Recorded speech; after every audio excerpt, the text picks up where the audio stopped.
It's the Final Word Cricket Podcast, Season 15, Episode 16. It's the 19th of December, a couple of days after the end of the first Test match at Perth between Australia and the West Indies, 2 days before the start of Australia's women's Test match against India. I'm in Tasmania. And look, Jeff, we've done many of these across continents and across oceans. Right now, you are across the Bass Strait. You've flown on the red eye. You're at home. You're in Melbourne. How are you feeling?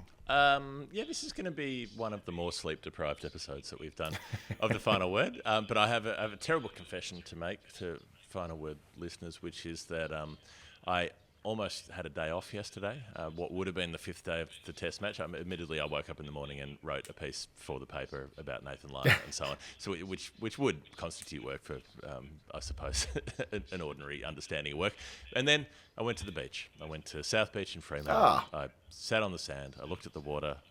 Went and sat in the beer garden in the pub for a couple of hours with some of our local colleagues, and then went back to the beach again and did the same thing again. So an actual day, almost kind of sort of off, almost half off. There was no podcast recorded on that day, which seems notable at this particular period of time. La-di-da. Look about a day off. I should really be doing more of that. I'm meant to be having days off here in Hobart. But instead, I'm recording this with you today and then two more story times tomorrow, because that's the sort of stuff we do when we're on our nominal break between Test matches, but that's okay.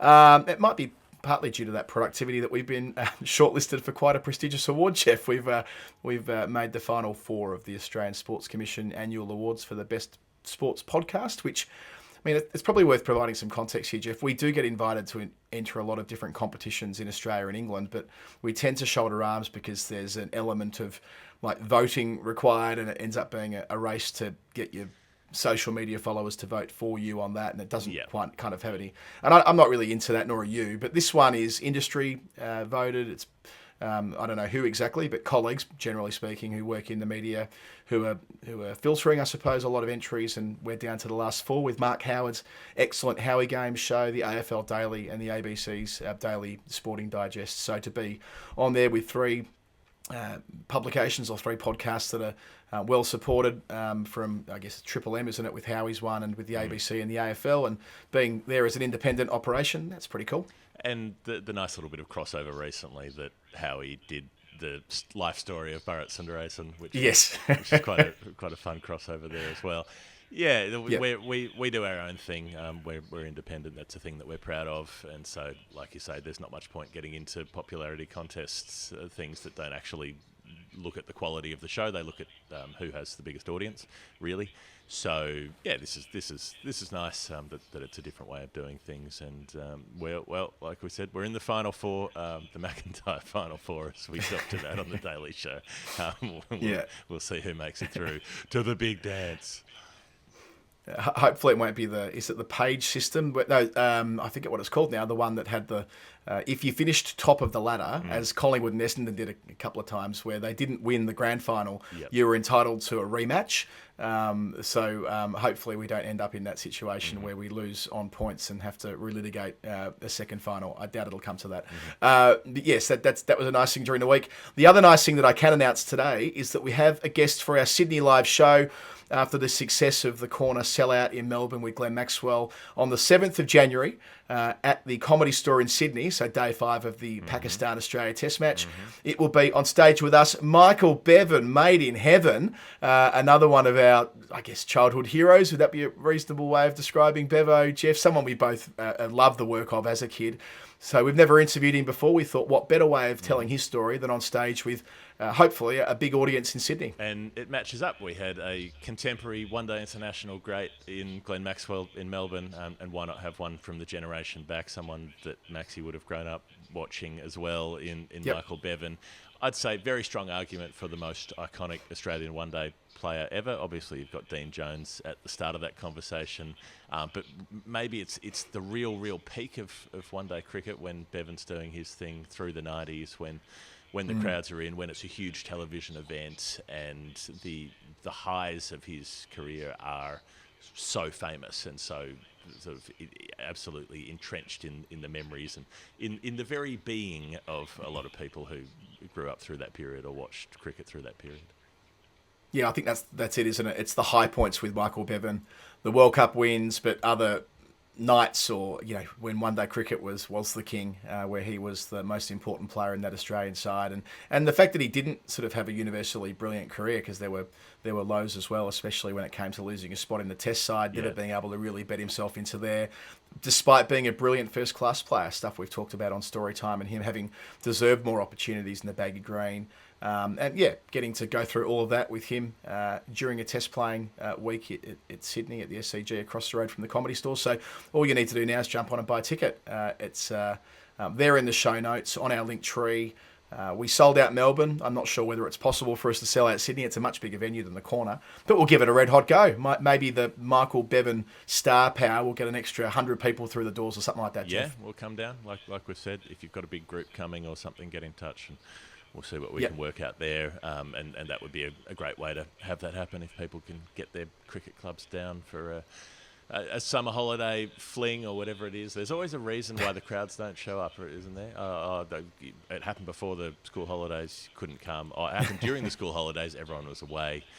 There's always a reason, but don't let that reason affect January 7th. Remember.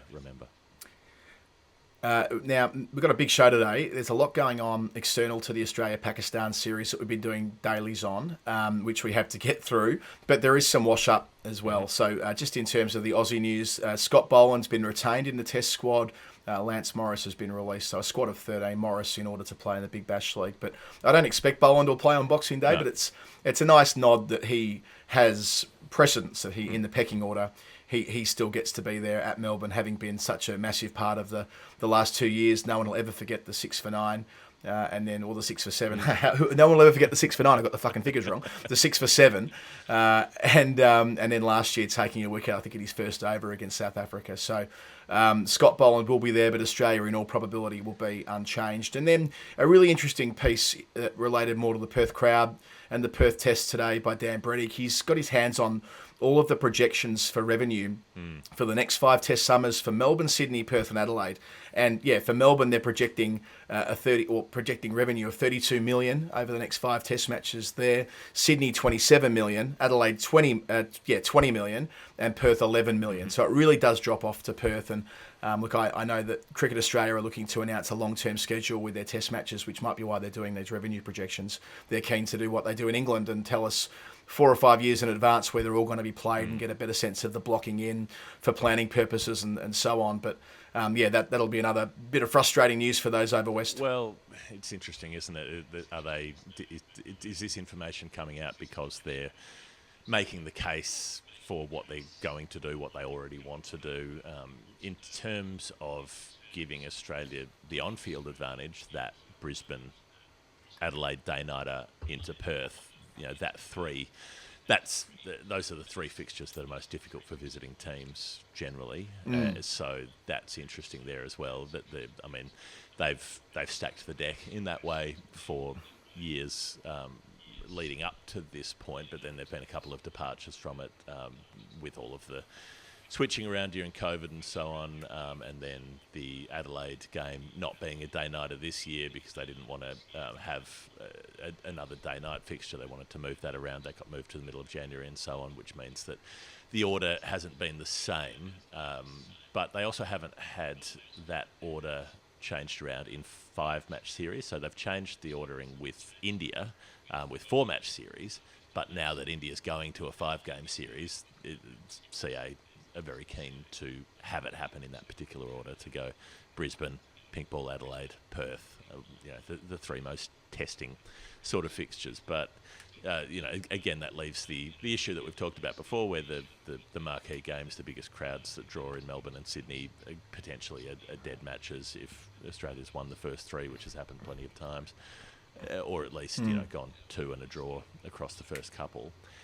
Then where does that leave them in terms of I suppose they don't need the competitiveness angle as much to get a crowd in for Boxing Day or for the New Year match. But I don't know. There has been some strange stuff about the crowd and defending the 9,000 mark that came in, and talking about the fact that Perth has a relatively lower population. Yeah, sure it does, but on a Sunday when you've got a a career milestone of the like you might never see again. You might never see another Australian bowler going past 500 wickets. And the fact that it was a poor crowd, and I don't think you can dress it up and say that it was any better than it was. And the WACA themselves would be, they were projecting, they were hoping to get 20,000 plus across the first 3 days. They didn't crack that on any of those days. Yeah, that's right. Perth do get people out to other events, be it football, and this is exceeding their population percentage, if you want. AFL games at Perth Stadium, but before that at Subiaco Oval. Big Bash games will have, as one of the people associated with the Scorchers said to me the other night, they'll get 30 to 35,000 people on Wednesday for the Scorchers game there. And also the Perth Wildcats, under the radar a bit because we don't talk about the NBL quite so much on the East Coast, although I gather it's a lot bigger now than it was 5 years ago. Hasn't kind of reached the heights that it did in the early 90s when the Mitsubishi Challenge was huge, but still. The Wildcats had 12,500 people there the other night, and they're comfortably the biggest drawing club in the country. So it's not about crowds full stop, it's about this test match. And Test cricket, I mean, more yeah, we've been down on it. Maybe this just says that Test cricket isn't that popular. Maybe it's as simple as that. It's also a TV sport, isn't it? Like the way that people consume Test cricket traditionally has been, over the last 30 or 40 years, there is something about plugging in for the day and watching it over the course of 7 or 8 hours. So, but yeah, it's a challenge for Perth. It's a challenge for Cricket Australia. But the point you made before about the competitive advantage Australia enjoy by starting the series at the Gabba, Perth want this slot before Christmas. Adelaide, they've not lost a day-night test match. So, the Gabba, they've lost once there since 1989. And that was at the back of the series. Not that it means an awful lot, but by that point, India had conditioned themselves to facing the Australian Quicks. Then Adelaide, they've not lost a day-night test match since they've gone to the pink ball. I think they've won all of them, haven't they? I'm sure we know if they'd lost one. Yeah, won them all. The new Perth Stadium pitch, as we saw through the course of days 3 and 4, does just suit Australia. It's more volatile. It's the kind of bounce that Australians are more conditioned to than touring sides. And yeah, if you can win 2 of the first 3 or all 3 of them, it makes it very hard to get back into the series at Melbourne and Sydney. And Sydney becomes a place where people say goodbye rather than where series are settled. I think I worked out before the last Ashes, the most recent time the Ashes Test match has been live at Sydney was 1982-83. I think I'm right in saying. So yeah, that's a really long time ago. And yeah, the part of the Perth conversation over the last 24 hours got moved to, is it pitch doctoring that it broke up and that there were cracks and that it was bouncing a lot? On day 3. And that is such a ridiculous... Well, quite right, yeah. But it's such a ridiculous stretch for those who are upset about Indian wickets being identified as doctored and geared towards spinning square on day 1 and to deteriorate straight away and to ensure there's no balance between bat and ball. There is no comparison between that and a pitch by day 3 and 4 after 2 days of Test cricket starting to misbehave. Like that's a massive stretch. I get why there's pride at play and why people like to draw false equivalencies, but all they are. There is such emotional fragility to that. It tickles me in a way, but it's kind of worrying in a way that some people are so fixated on. Every time there's a lively pitch somewhere outside Asia, oh, look at this, oh, they don't criticise that. Well, yeah, we do criticise that all the time. If you saw the coverage of that Gabba pitch against South Africa that went crazy from day 1, it got absolutely slammed everywhere. Day 1. And that's the issue, right? Like in Test cricket, the pitch is supposed to become more difficult to bat on it as the game goes on. That has traditionally been the way that it has been from the beginning, is that pitches deteriorate and they're not allowed to be updated and upgraded and so on through the course of the match. That's the thing. That's the entire parameter of the contest, is that the nature of the contest changes as the surface changes. So yes, it is supposed to get more difficult to bat on day 3 and 4. That doesn't mean it's supposed to be an absolute exploding situation on day 1 where it's a lottery from the beginning. Yeah, that's right. Speaking of India, the new IPL that's coming. These reports came out on Friday night out of India. They seem pretty well sourced to me, just based on who was commenting in the yarns, and Jay Shah reportedly involved in this as well. This has been looming for ages. The September-October window, which was used for the IPL, I think in 2020, when they couldn't finished the tournament due to the pandemic. Understandably, they used that window then. But this is where the Champions League used to sit historically, which was also played in India and stopped about 8 or 9 years ago. So maybe a T10 tournament. Suggestions that it'll be the original IPL franchises or the existing IPL franchises in the first instance, and then they might go to tender again and have another round of clubs that come in that way, which of course opens the door to the Saudi Arabian money, which has been mooted for the last 6 months, and maybe that's the way they get into all of this. So I don't know, Jeff, it's the singularity, isn't it? We've been banging on about this for ages. This just feels like another important moment in the diminishing prospects of international cricket, especially long-form cricket, when it's going to be harder and harder to find a way to keep as many people playing it as possible when these competitions are popping up in pretty much every month of the year. Who can contain their excitement about the prospect of the Kolkata Knight Riders T10 outfit taking on the Rajasthan Royals, 3-4 months after the other IPL finishes? you finish the 20-over version and then have a breather and start the 10-over version. What it means in terms of the international calendar is significant, because that's the window where they've been playing the major ICC events relatively recently. Yep. They've generally been in that September, October, November sort of window for the World Cups, T20 World Cups. Some of the women's competitions have been in that window as well. The WBBL's in that window too, and has been starved of air the last couple of years because we've had men's white ball ICC tournaments during that same period of time. So the coverage that the WBBL might have got has been diminished too. So look, it's pretty grim. I would guess, with absolutely nothing to base this on other than just assessing it logically, it looks to me like they're making something to sell to Saudi Arabia, because the Saudis want something, and maybe the BCCI don't want to give up their original creation. I mean, I have found it particularly funny. A bunch of people comment saying, oh, there's no way the BCCI would sell this to Saudi Arabia because they make too much money off it.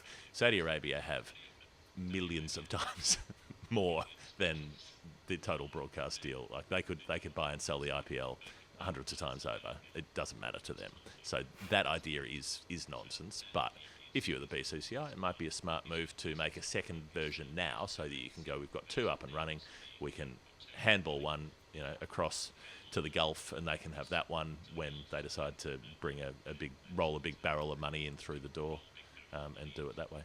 Yeah, well, they can fatten the pig, can't they? They can show that there's proof of concept if it does work, and then it's attractive for the Saudis to come in, and, the rest is history, really. And the objective of the Saudi Arabian government, so we've read through the week anyway, about wanting to make India their best tourist client base going forward. This would all line up, and we saw all the advertisements during the last IPL. So, I don't know.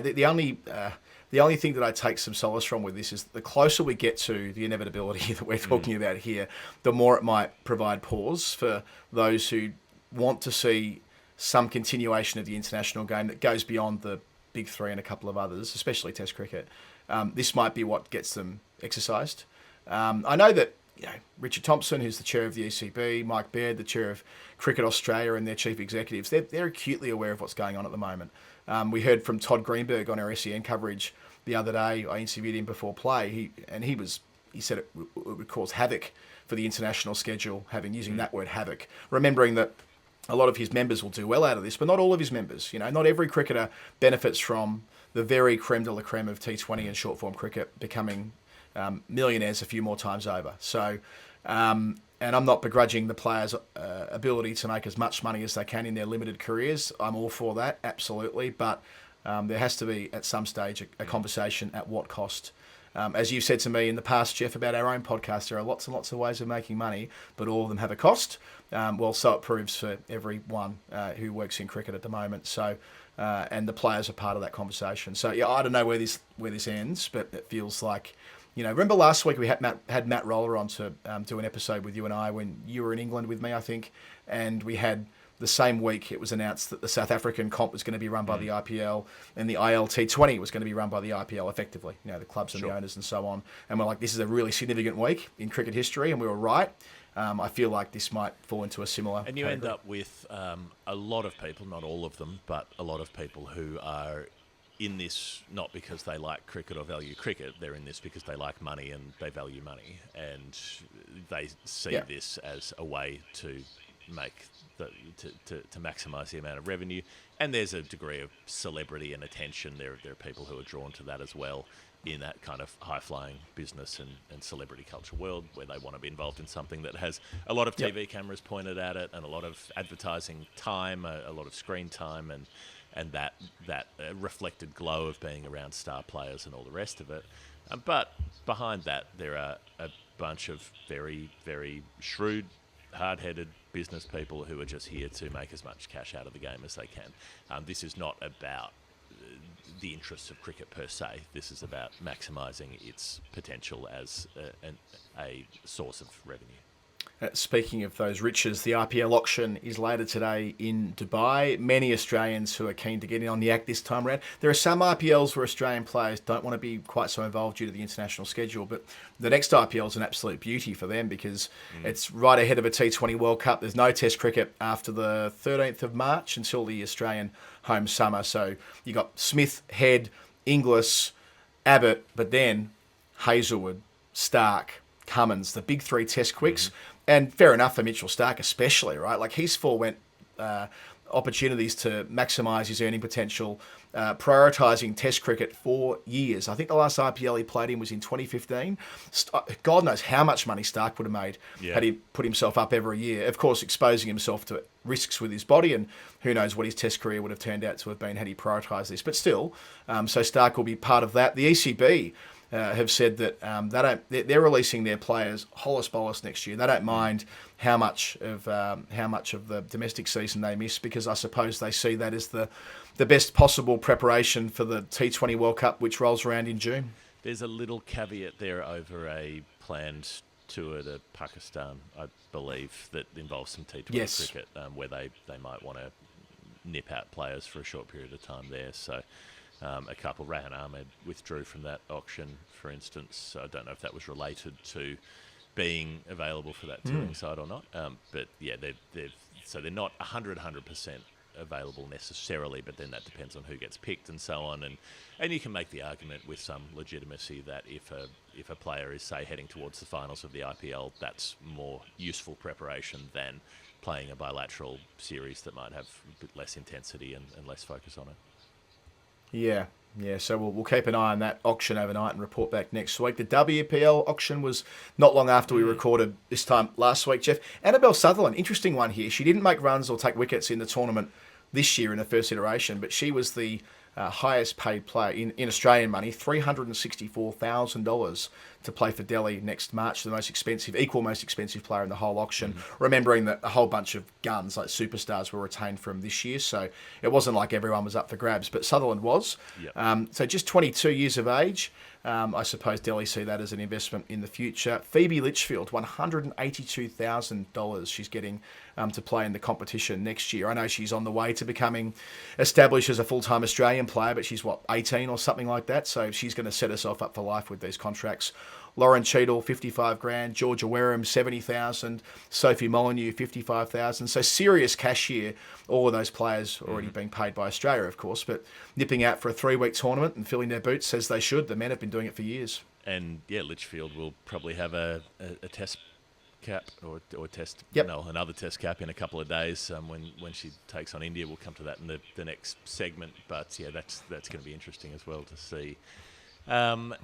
Whether anybody can do anything in that match that affects their standing, but yeah, I suppose it's about locking in a player who has a high ceiling. So someone like Sutherland, where she's a ball striker in a very fluent, natural sort of way and can bowl tough overs and has been doing that. I mean, her WBBL debut was at 15, wasn't it? And she was bowling well in that first season for the Stars as well. So yeah, she's someone who's performed under at a high level under a fair bit of pressure from a ridiculously young age. So it's been interesting following along. So someone like Dan Weston, who we've had on the show, who's a cricket analyst, talking about the auctions and how they work and how often you see big name marquee players who don't get picked up because they're so much more expensive than a player who might be slightly less attractive on ability but substantially more attractive on price in terms of what teams can fit into their caps. And then players who have a skill set that's in high demand versus one that isn't. So you can have really, really good players who might be, say, an overseas opening bat, and a lot of franchises don't need an overseas opening bat because they've got local opening bats who can do a job that's almost as good, even if it's not quite as good, and they can open up space to fill the gaps where they really need somebody, and particularly all-rounders are generally prized because they can offer something more, and that's what Sutherland can do. Sounds like you're a list manager for an AFL team with that language, Jeff. I like it. Yeah, but yes, I agree with Sutherland, by the way, that she's a world champion and has an incredibly high ceiling. I suppose it's just interesting that she, having not blown the doors down this year, gets such a huge price tag. But yeah, that reinforces that this competition is here to stay. And she is, as you say, an investment. Funny you use that word. Final word, Adam Collins, Jeff Lemon. The women's test, one of two that are playing out in quick succession for the Indian women. And I suppose it made sense. They tried to wrap it up in 3 days. They did so in 7 sessions. 7 sessions away. Because they could. They batted so quickly. They made time for themselves. They made 428 in 104 overs. We've watched a lot of women's test cricket by now, Jeff. I've never seen a side bat with that much purpose straight away and take full advantage and put pressure on right away. This wasn't a, bat the 100 overs on day one and get to 270 and see where we are tomorrow. They were really going for it.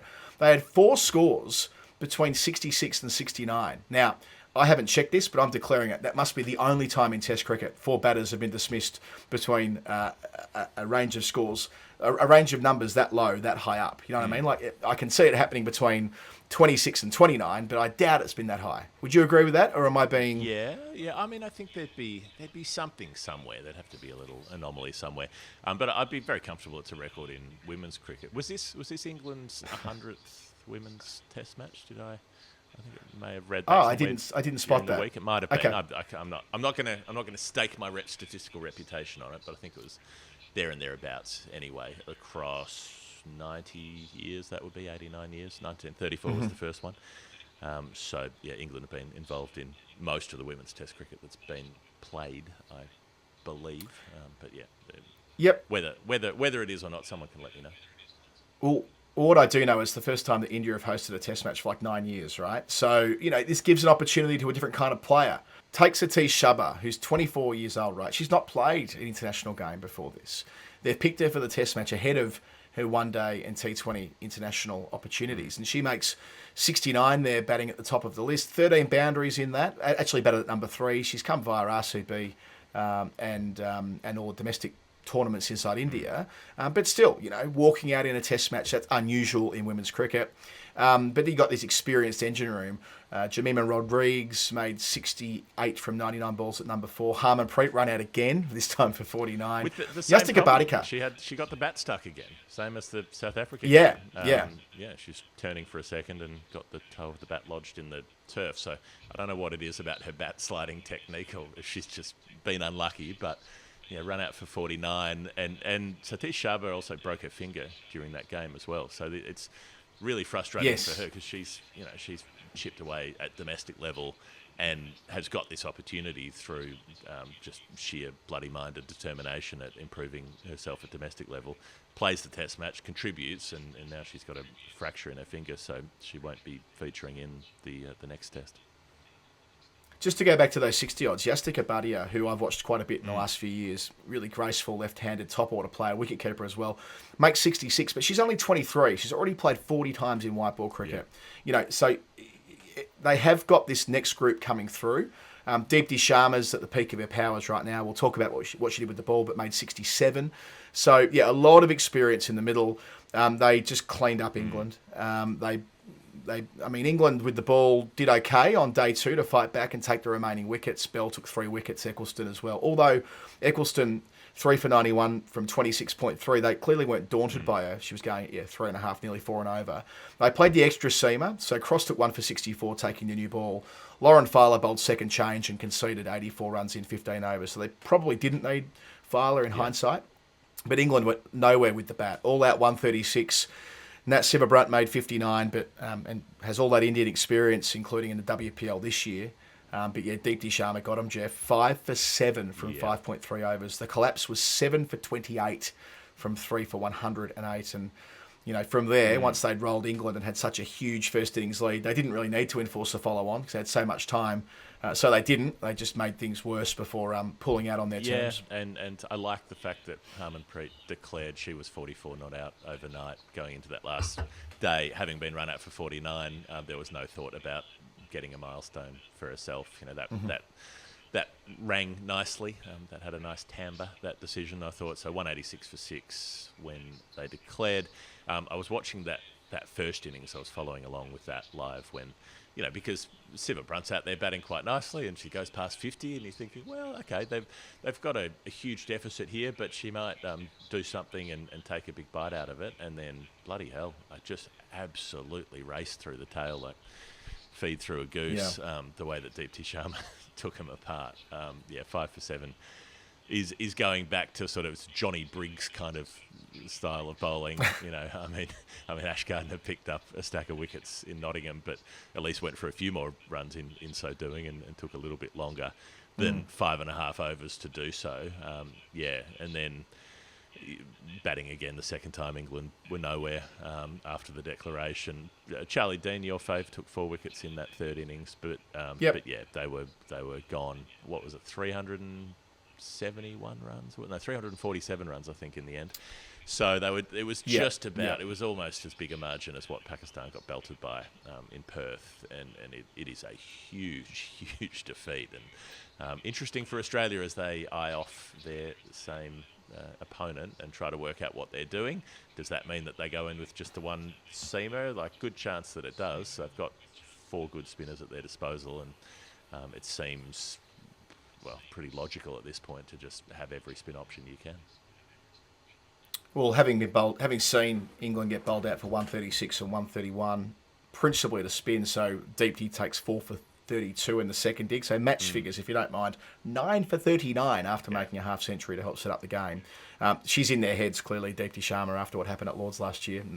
And that's a fascinating little subplot. Remember the war of words with Deepti Sharma arriving back in India after the Mancad saying they warned England, and then Heather Knight came out and gave Deepti a clip across the ear about that, saying, no, you didn't. Don't make shit up. So there's history and there's bad blood there, but India made the absolute most of that. So I'd assume it'd be a ragger again when they start their test match on Thursday. Knight also spoke about just how different the whole thing was for her lineup. And look, England haven't got a good test record. You go back through, I think Hypercourse did this. It's been ages since they've won a test match. A lot of draws in there, but, I think you've got to go back to maybe 2014 since their last win when they won at Perth against Australia during the Women's Ashes there. In fact, I'm certain that's the last time they won a test match. Nearly a decade, right? 9 years. But the difference in conditions, we hear it all the time with the men. Not so much with the women, because typically they're playing limited overs cricket in India with pitches that are designed to have bulk runs scored on them. This is different. This is all about trying to take 20 wickets and give the spinners the best chance to prosper. So that will make it fascinating for Australia, because they have got players that have spent loads of time in India, but not on pitches like this. So, if they're going to beat Australia in a test match, this is the week for it. And if they can do that, it could do wonders for the women's test game more generally. Jay Shah on social media, who's the boss of world cricket these days, or technically runs the BCCI, but in effect he's by far the most powerful person in the global game, was tweeting about this, about test cricket being, I think he said the purest form of the game, and it's good that women are playing it. Well, if India win 2 in a hurry, it might increase the appetite. So whilst in men's cricket we're moving further and further towards domestic T20s being the only thing that is cared about by those that control the purse strings. Maybe with women's cricket, it has a different growth stream here with test cricket. Susie Bates during the week was strident in her commentary that she still remains desperate to play a test match. Who knows, maybe she gets to play one against India, but it might all hinge on whether they beat Australia next week. Yeah, maybe there's enough room in the margins of the women's game at the moment to actually allow some test matches to be scheduled. I've banged on enough times now about New Zealand cricket being not being willing to literally put their money where their mouths are, like not being willing to actually advocate for the equality of their women's team, despite talking up a good game with matching match fee payments and so on. They refuse to schedule Test cricket because they don't want to have to pay to put it on. So I think Susie Bates' chances are pretty much nil, and they've shown that disregard for her over a long period of time and refusing to offer that opportunity. But there are points where the power of Indian cricket is positive, and it's something like this is one where if they decide that they want to back their women in this form of the game, then that means that others will be lifted with them because they'll need opponents, and it won't just be England, Australia necessarily. South Africa will play a test against Australia in February, and there might be more opportunities for other teams against the Indian women's team. Well, the one thing that Bates might have going for her is that David White's left New Zealand cricket. He was the chief executive there for a really long time. He's now running the IL T20, and there's far more to talk about on that. Not going to do it today. Haven't got the time, but there's quite a bit going on there. So David White, and having moved over there might be room for fresh eyes and fresh thinking, given the hopefully the better, more positive direction of travel for women's Test cricket. Speaking of the New Zealand women, they've been defeated by Pakistan in a thrilling one-day international. They still won the series 2-1. So when we were talking this time last week, Jeff, it was in the middle of the first one-dayer where New Zealand won it comfortably after a Bates century. The second one-dayer at Christchurch was a thriller. Pakistan made 220. Bowled out from the final ball. Fatima Sana, captain's knock. I'm so happy to see Fatima Sana. I think she's about 25 now, if memory serves me correctly. Got the captain's armband, had a captain's knock at number 7, made 90 not out from 104 balls to keep things on the tracks, keep the train on the tracks. New Zealand got it 9 down with 7 balls to spare. Maddie Green might at last be delivering on the investment. She's played so much international cricket for not much return. So she made 83, Bates made 74, but they still were reduced to 208 for 9 when Fran Jonas joined Leah Tahuhu, but they got those last 13 runs together. They squeaked home Tahuhu 21 not out from 26 balls. So heartbreaking for Pakistan to come that close and miss out, especially having won a T20 against New Zealand a couple of weeks earlier. However, it gets better for Pakistan in the third one-day international, also at Hagley Oval in Christchurch. New Zealand do well with the bat. They make 251 for 8. Millie Kerr makes 77. Green, who made runs in the previous one-day, and made 65 not out here. So 2 important performances in a row for her. Pakistan have made it tough stuff, though, Jeff. These experienced players who set it up. Sidra Amin, been around forever, 24. Bismar Maroof, been around forever, former captain, 68. Aliyah Riaz, the all-rounder, 44. Fatima Sana, the captain, 36. Once that platform was laid in the chase, over to the less established players. This is what's really impressive here. So Natalia Pervez, in her 5th one-dayer, gets 26 down the list. Then Najia Alvi, who just turned 21 last week, her 6th one-dayer. She's the new wicketkeeper. 23 not out to get them to just about the finish line in a clutch finish. 8 needed from the last over. 1 wicket in hand. Outwalks Ghulam Fatima, the bowler, not coming out as an all-rounder or anything like that. Leah Tahuhu has the ball. So you'd back, Jeff, New Zealand, like 95 times out of 100 with Tahuhu bowling to a 6th gamer and a number 11. You'd think Tahuhu would just ice it. However, the penultimate ball of the game, Najia tried to ramp Tahuhu.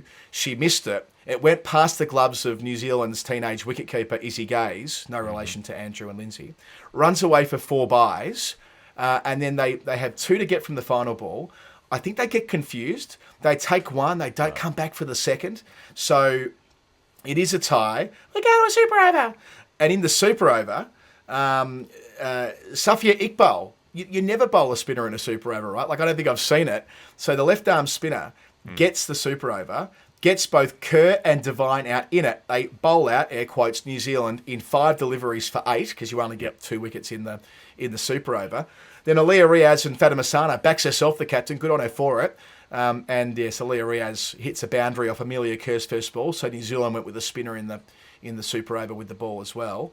And then there was another bye in there from the New Zealand keeper, and they get the job done. So I just think that's huge for Pakistan. Like, we've spoken a lot about the contracts they've given their women, the investment they're trying to make. They're playing catch-up. They only started playing international cricket in 1998. That was controversial. It took them a long time to be accepted.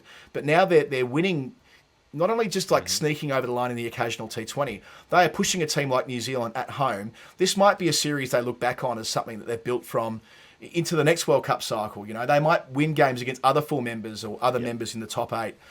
So I was really pumped up about this. And the fact that they've done it chasing, which is odd, isn't it? Usually, normally with the Super Over, the team that has been batting bats first, like the team that batted second in the match bats first in the Super Over. So I'm not sure if that was a match conditions thing varying for the women's format, but it's interesting that it panned out that way. But yeah, to be able to hold the nerve to in that chase with the bat at 9 down, you know, that's not something that you expect Pakistan. It's not something historically that Pakistan women's team has been able to do. You know, they tend to be once you're 3 or 4 out, then the rest is falling away pretty quickly.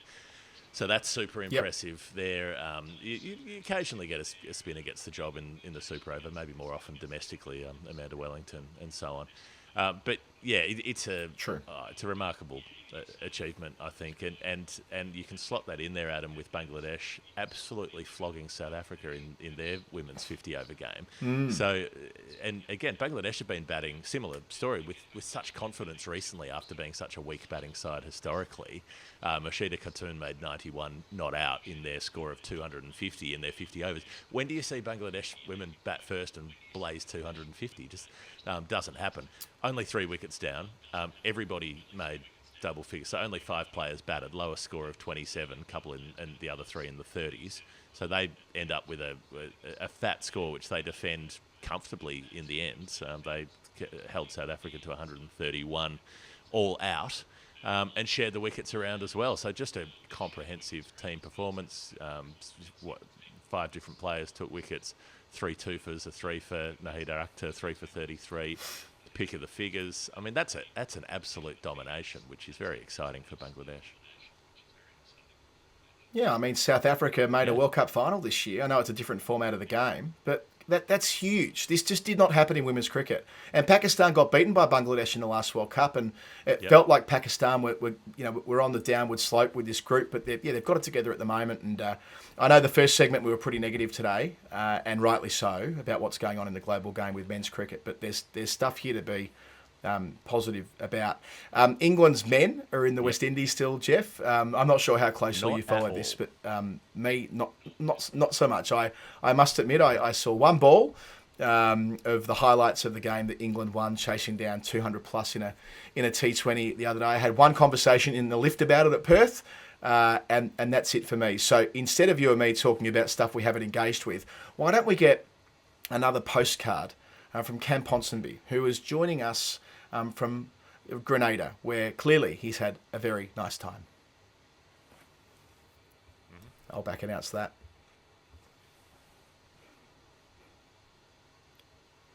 All right, thanks, Cam. They've been really good. We'll get one more of them from him next week, I'm pretty sure, as they play 2 more T20s, and then Cam will be helping us when England play in India, where they play 5 Test matches starting in January.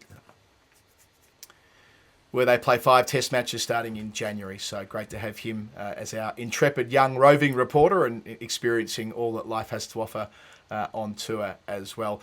In Harare, in Zimbabwe, another series that we touched on last week, but again, like stories that make me feel good about the global game. Ireland, who were so close, Jeff, so close to making the One Day World Cup in an automatic qualification way this year. So they needed to finish top 8 in the World Cup Super League. They were in the top 8 all the way through. It was like Richmond in 1997, missing out by a kick on the final day, losing to Bangladesh at Chelmsford in their case. And then they played appallingly in the qualifier who is in the Zimbabwe. Matthew Richardson of Bangladesh? I've always wondered this. Well, of Ireland in this case, who'd be the Richo of Ireland? It might be Balbo. Like Balbo, big, muscular, has a lot of tricks. I don't know whether he berates his own players the way Richo used to do. I'd go more Paul Sterling, not so much for physical resemblance, but just for being a bit loose, a bit brilliant, not always accurate, but looks great when it works. Yeah. Maybe a bit of Harry Tector as well. Good-looking young lad. The calf, as they used to call Richardson when he was coming through, son of the bull, of course. But yeah, Ireland, having had that victory 2-1 over Zimbabwe in the T20s last week. Let's go through the one days. First one was rained out. Second one day, they rolled Zimbabwe for 166 at home, again at the Harare Sports Club. Josh Little, 6 for 36 from his 10 overs. So we know Little is highly sought after on the domestic circuit. Took a bag against England in the T20 World Cup at the G last year. So he's a genuine superstar. They win at 6 down. Big Curtis Campher, who I mentioned before, made 66. And they win with 9 overs to spare. Then the third one day, they bowl out Zimbabwe for 197. Campher with the ball on this occasion, 4 for 37. Graham Hume, 33-year-old who came via South Africa, took 4 for 34. So they're still importing players, but they're doing it a bit more strategically these days. Then they get the runs easily, and appropriately, final word favourite, Andy Balbirnie, friend of the show, 82 not out. He brought up his 3,000th one-day run in the process. Now, the former captain had support from Campher and Tector, 2 more who we're keeping an eye on, who made 40 and 33 respectively. So I know last week, Jeff, we focused on the sorry state of cricket in Zimbabwe, but the other side of it is that Ireland, after that fairly chastening experience being smashed around in the World Cup qualifier, have bounced out of that and they look the goods again. Cheering for them. I mean, they must have been so deflated. You know, if you remember when we talked to Lord Tucker, didn't we, at Lords, and when he prophetically said there's no point going into the qualifiers and beating the top teams if we lose to Oman, just as an example, and then they went on to lose to Oman amongst others in that qualifier. So a bit of upward momentum for them. The negatives for Zimbabwe we did talk about extensively over the last couple of weeks. As they were being bounced out of the African qualifiers for the T20 World Cup, but that's still there. That Zimbabwe have been comprehensively dismantled in the 2 games that actually got on, bowled out for paltry scores both times. So, yeah, there's a fair bit to worry about with Zimbabwe at the moment. As I guess you could have said that sentence at most times in the last 20 years, and it would have been relatively true. But they have had their higher points, not least that T20 World Cup in Australia last year where they were very good. Some other men's limited overs cricket around the world. Bangladesh are in New Zealand. New Zealand were in Bangladesh last week. They've switched spots, and I won't go through the first one day in Dunedin. All I'll say is New Zealand won it comfortably. Will Young made 100. Then he took one of the greatest outfield catches you'll ever see. Very talented cricketer, Will Young. I sort of feel like if they give him an extended run in the Test side, it's like this will be the point in his career where he kicks on and starts making big runs, because he's shown he's got the ability to bat for a long stretch of time. I saw him make 100 at the Oval this year in county cricket, so I was pleased to see him doing the rounds for a one-handed specky on the rope. And they seem like they're happening every day at the moment when you're watching short-form cricket, but they're all noteworthy nevertheless.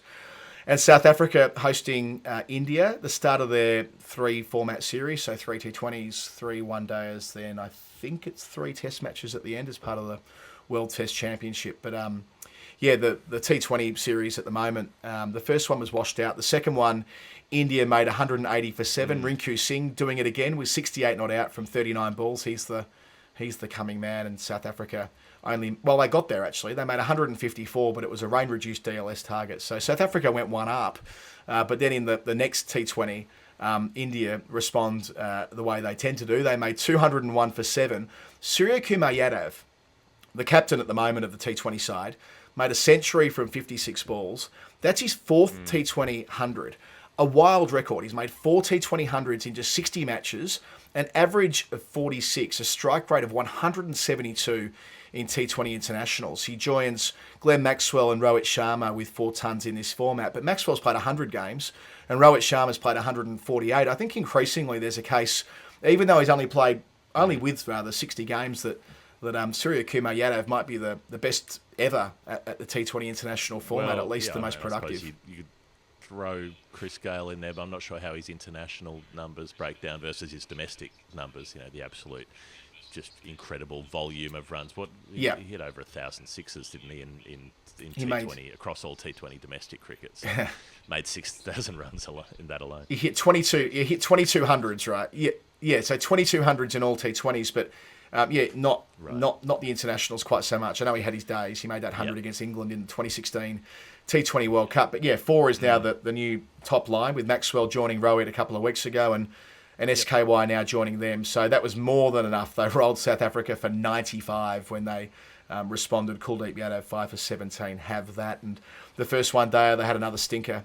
South Africa all out 116 in 28 overs, and they were 73 for 8 at one stage. And Arshdeep Singh, who we haven't spoken about in a while, really, since last year's T20 World Cup, took 5 for 37, and India win easily. So they've got 2 more one-days. But yeah, we'll keep an eye on that. We'll probably pay more attention to their test matches that start, if I recall correctly, in early January. Do they squeeze all 3 of the ODIs in before the end of the year? They might, which will be interesting if Shubman Gill plays, given that he's still got that outside chance of trying to chase the Tendulkar record, although he didn't get the bulk of runs during the World Cup that he probably needs. Oh, yeah. I'm not sure how far short he is, but he probably needs 3 tons on the trot to do it. But you never know. Could happen. Jeff, as we finish the show today, Lord's Tabs still recruiting for the marathon. I was keen to get our 50 runners locked in by December 31. I don't think I'm going to quite get there. I think we're at 35, but heaps of room. The fundraising page is now officially live. I'll have that in the show notes. So if you want to be one of the first to donate there as we try and hunt our target of 30,000 GBP, please get involved there. The Tabs have got a Christmas campaign at the moment in relation to belonging in cricket. And I'm going to share that all across the Final Word platforms, and I'll put it in the show notes as well. If you're able to engage with what the message they're telling over Christmas, that would be appreciated. There's a bit.ly link here as well, which I can send through. And yes, of course, we're going to be talking a lot more about the Tabs in 2024 in relation to the marathon and the cricket tour. We made some progress on that during the week, Jeff. I'm not sure if you're planning on being in the UK through August, but if you are, and you want to spend some time up in Scotland with the rest of us, you'll be very welcome. The Olympics are in August in Paris. That's interesting. That's attractive. There's some Australian white ball games in September. This is between them. This will be between the Olympics and the Australian white ball games. This is partly why I picked the time in the calendar. So, it's on the table. We're going to try and play 5 games of cricket in 7 days. So we'll see. Right, like Don Bradman's honeymoon. I said that to Rach last night. We were the things that come out in our marital dialogue. We were watching that ABC documentary Bradman and Tendulkar, which I'm not sure if you've seen it, Jeff, but it's a repeat. I didn't know it had been played earlier in the year. Pretty much every one of our colleagues must have got an ABC appearance fee, apart from you and me, to say, broadly speaking, the same thing. Of course, there was insight there, but they just had the same quote over and over about the two of them, watching the same tape of Bradman from 1930 and watching how quick his hands are in showing a coaching course, and then discussing what a lovely cricketer Sachin Tendulkar is, because Sachin Tendulkar is brilliant. He's a brilliant player, Sachin. And did you know that Don Bradman once said that Tendulkar reminded him of when he played? So, yes, one of those buried facts of cricket history that nobody talks about. What did Don Bradman average? No one talks about it. They don't mention it. They don't bring it up. What did Steve Smith do before he became good at batting? People don't talk about that enough. Did Scott Pendlebury ever play a different sport before football? Nobody talks about it. These are the secrets. These are the conversations we need to have to get these things out in the open where they belong. Anyway, so that will be all next year, and as part of that, Rach was. I've got Winnie. You'll probably appreciate this. So will our listeners. We were at a pub in. Oh, you've been there with me, Jeff. The Royal Mail in Birregurra. We recorded a daily up there last year, I think. T20 World Cup daily. Anyway, on the wall, those the cricket art they've got there, the pictures of the wicketkeeper and the bowler and the batter. Around the corner from that, they've got a picture of Don Bradman. And I was taking Winnie to the toilet, and she spotted this thing on the wall and wanted to learn about it. And I told her all about. So now she talks about she really wants to know how Don died. She keeps asking me, how did Don die? Why did Don die? She's very interested in death at the moment. So. She's interested. Ever since Queen Elizabeth, she's been very interested in people or things being dead. Queen, how else is dead? Elizabeth. She's at the start of Frozen. She was very keen to tell me about how the parents died in the shipwreck. They're dead now. Because it's not really made clear. There's a montage of a storm and then some sad-looking sort of Aryan super children or whatever in the ice castle. But Winnie had to make sure that I knew that they were dead. And also she discovered that day at the museum that whales could die. So she's like, do you know that whales die? I said, yes, I do know that. You know who else is dead? Elizabeth. Yes, also true. Not broadly grouped together for many reasons, but they did. Ultimately, whether you're a queen or a whale, We all end up in the same place. If you're interested about the death of whales, look up. There's a fabulous essay by Rebecca Giggs, one of my all-time favourite writers, about what happens when whales die. I'm sure if you type Rebecca Giggs and whale into Google, you'll find it. I thought you were going to say it's in my dad's book about the shipwreck at King Island in the Bass Strait, but that would have been a lovely coming full circle from the start of our conversation. Today. I don't know. There's a fair bit down the bottom of the Bass Strait. The Katariki was the ship that crashed that was wrecked on the coast of King Island in 1892, and yes, I believe you can say it was Australia's worst maritime disaster or peacetime maritime disaster. I think it still holds the record because it was full of people, full of migrant settlers who most of them ended up at the bottom of the Bass Strait. Grim. Just to go back to that Don thing, that's how this conversation came up last night. She's like, did he play cricket every day? Did he play every day? Every day? I'm like, well, yeah, he kind of did. Let me tell you about his honeymoon. Let me tell you what he did after he got married. He took Jessie around and he played fucking 200 days in a row in America and Canada. Made 40-odd hundreds with Chuck Fleetwood Smith. One on the piss, one on the waters. Anyway, that's what you learn when you do lots and lots of story time, as we will. Jeff, one more thing just on a personal note before we finish this episode. I was sort of tossing and turning whether I do this here, but I'm going to. So I know we talk a lot about our charitable causes with the TAVs, and we have other times that we're asking for money for various things. But Winnie, her oldest pal from our NCT course, our antenatal course, Ralph. Ralph's very, very sick. Ralph needs multiple organs to be replaced. He's got liver cancer and it's spread and it's dire. It's really bad. And despite waiting for 6 months for these transplants in the UK, it's just not happening. And his parents have got no choice but to immediately move to America to get a transplant there. It's an extraordinarily expensive process. This is a horrendous situation. I'm sure anyone can understand that if your child's on the cusp of death, you would do literally anything to save them, and that's what they're doing. They're pulling up all stops. It's going to cost £1 million to make this happen. It's crazy, but that's what's happening. That's what's happening. It's unspeakably sad. Time's running out. They're trying to get him over there right now. So the fundraiser has been going wonderfully. They've raised £200,000 so far. It's been all over the media. In the UK, on BBC, Sky, there was some newspaper articles on the weekend. But Katie and Graham, his wonderful parents, have been raising awareness to child organ donation, which is an incredibly difficult topic to talk about and think about. Yep. So that they've been doing all of this work for the NHS as spokespeople for it. And now, sadly, they've realised the probability of getting an organ in time, or multiple organs on time, it's not going to happen. So if you want to contribute to a very important cause this Christmas, if this is something you're inclined to do, if you've got extra money, if you've got wealthy friends, perhaps, I'm going to put a link in the show notes to Ralph's story, to the GoFundMe, and all money is appreciated. And if for whatever reason they don't need it, so somehow a miracle does arise over Christmas and there is an organ, or organs, plural, in the UK, all that money won't be, of course, required, and it'll all be sent back to those who sent it to them. There's a process in place for that. But yeah, little Ralph is a lovely little kid. As I say, one of Winnie's best pals. They're born a fortnight from each other. And yeah, I just thought, given we've got a lot of listeners, there might be someone out there who's got the means, or people out there who've got the means to contribute. And if you can, that'd be great.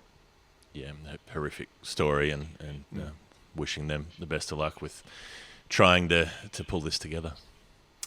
All right, on that somber note, that has been the final word. Season 15, episode 16. Thank you so much, everybody who's listening. As we mentioned off the top, Michael Bevan is with us for the live show on the 7th of January. Jump in and buy a ticket for that. And Jeff and I will be recording over the next couple of days for Storytime eps that, with a bit of luck, Jeff, will be out on Friday and Saturday ahead of our Christmas interview on Sunday. Can't stop, won't stop. Thanks for being part of it. Jeff, have I missed anything? Don't think so. That's it. Let's call it. The Red Eye special is done. All right. Bye-bye.